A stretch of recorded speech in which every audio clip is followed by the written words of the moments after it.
Welcome to SFG Top Performance. Today we have our regulars, Jason and Derrick. Derrick's going to bring us up to date on seed.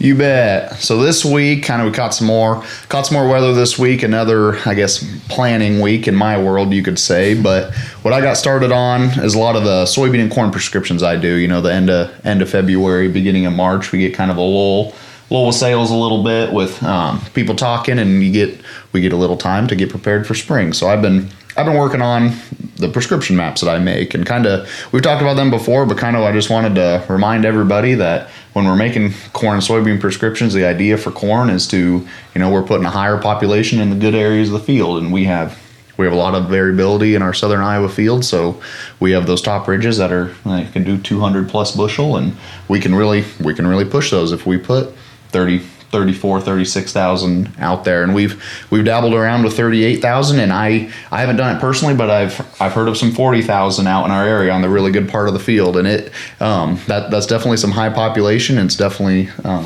something that you can go after some high yield, but it's one that you gotta add more fertility there, that sort of thing. That one's pretty high for me. I don't know, Jason, I don't know if you have guys that have dabbled in too much of the high population, but 40 is a little high in my world. Not the 40,000. They tried it accidentally, and it's lodged rather quick. So most people stayed to that 38 that you're referring to. It makes those stalks pretty finger size, pretty small, and you want to go after it quick in the fall. But the short story is there's some people pushing populations there in variable rate, but those tough areas of the field, we definitely want to back that down. I mean, we go range 30 to 32 in the tough areas of the field, and then up to really 36 to 38 in the high areas of the field. But it's a really good way to get a good return on investment and push those areas in corn.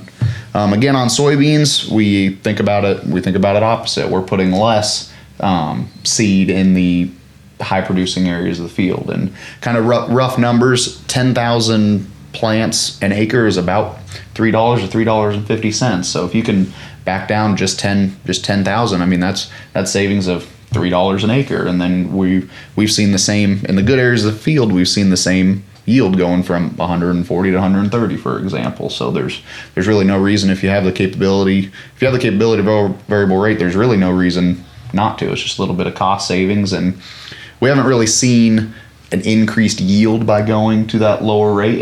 It's maintaining the same because those beans compensate, and as long as it's an even stand, we have really good luck with it.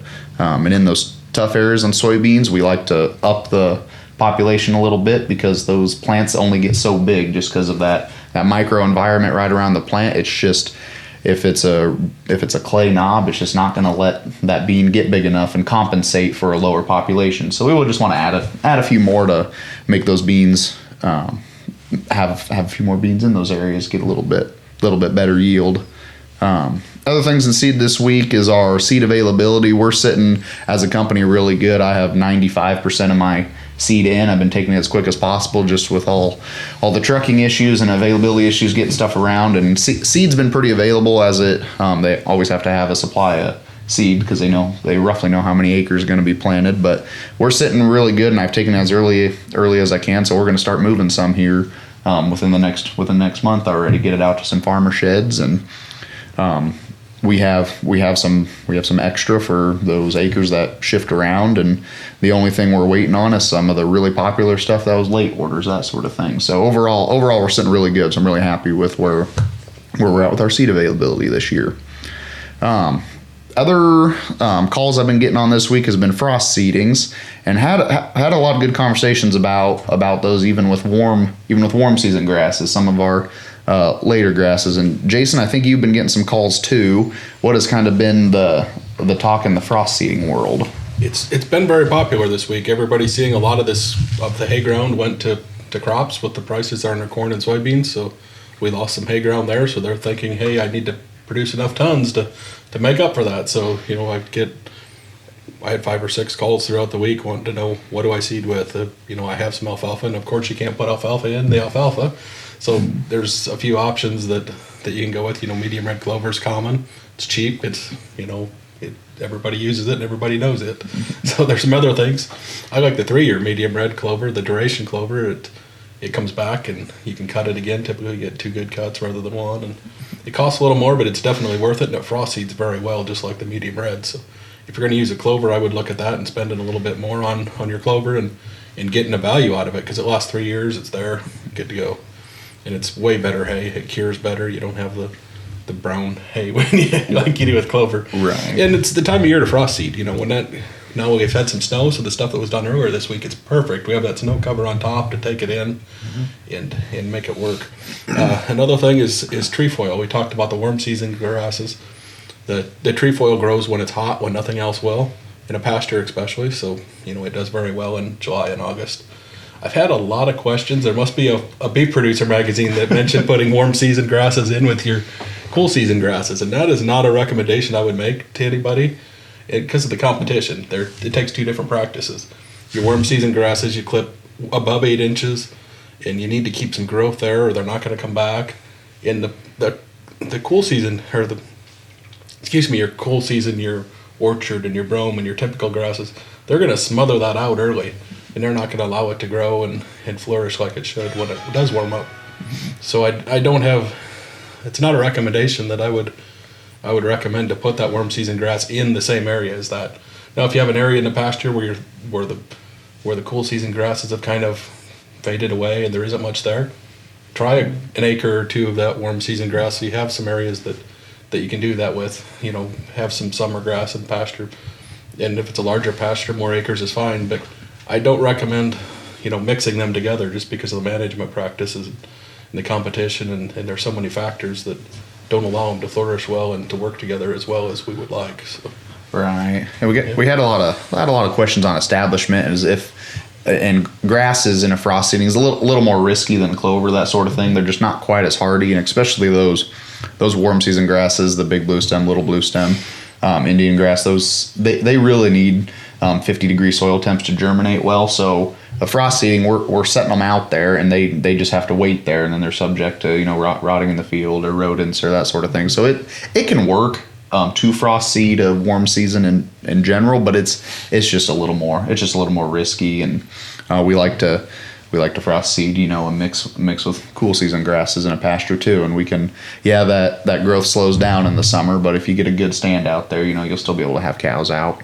Still be able to have cows out on them and make it work.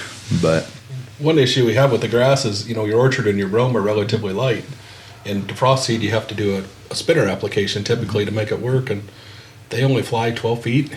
So when you go out there with this fertilizer spreader, you're going to see streaking, and eventually that'll fill in and look better. But we've had a lot of complaints over the years because they don't fly as far as your clovers and your fertilizer. So if you're mixing it with a fertilizer, you're going to have an issue with that. So that's just one precaution I give to everybody, that when you do frost seed a grass, your Versa grass and any grass, you're gonna have some streaking when you do it with the spreader. Sure. So. And that's why we almost don't like to spread, like a new seeding, like a new alfalfa piece. We almost don't like to spread that with our machine, because we even if we double spread it and it gets harrowed in, we're still gonna have streaks in it. It's just people won't be happy. So it's kind of just it's better to just find somebody with a drill, or better to find an air seeder or something that you can get a real even spread on it. But yeah, but. Other topics for this week, Jason. We've talked about cover crops in the past, but we're getting to that time of the year here in about a month where we're going to want to start thinking about terminating the cover crop.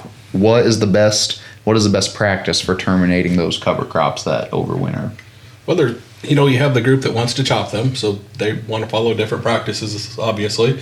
But typically, get out there as soon as you can when it's warm enough for Roundup to work, and get it terminated early, so you don't have that growth. You don't have to worry about getting a hard old dead plant to die. You're killing a good green lush growing plant. It'll be much easier to kill. So when it's warm enough to, like when the air temperature is 40-50 degrees and warming, and you want a nice sunny day to do it, it's time to kill them early rather than let them get good growth on them. So that also allows, especially if you're in corn, you want to be well ahead of your corn planting.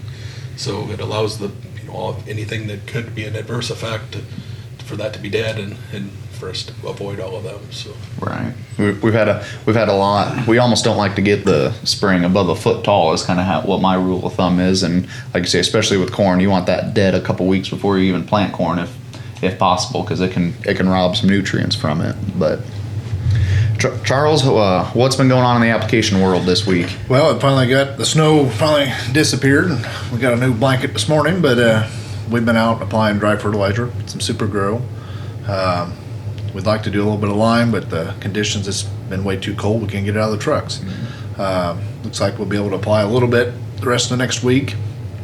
Like I say, frost seeding, I know next week will probably be if weather allows, you'd like to get in the field and do some of that, but we got to let things get thawed out first so we don't go sliding around those pastures and everything. So, but no, we're ready to go. We got machines are ready, toolbars are ready, outside of getting them out of the shed. But I mean, we're actually, I think we're in pretty darn good shape. We had a good winter. Sheds are getting filled up with pre-chemicals. For the most part, we're getting everything we're wanting to get. I know the scare is we're going to be short this and that, but as far as what we've had last year, we're going to take care of the guys that have been doing business with us. I think we're in really good shape. So, like you said on the seed wise, the things are coming around. They got to scare you really bad, I guess, to make sure to make you take it. Yep, make sure you take it. But anyway, we're in pretty good shape. We're coming up. We're ready. I guess I don't know anything else to say about it. Well, I want to thank you for joining us today. We'll see you again in 2 weeks.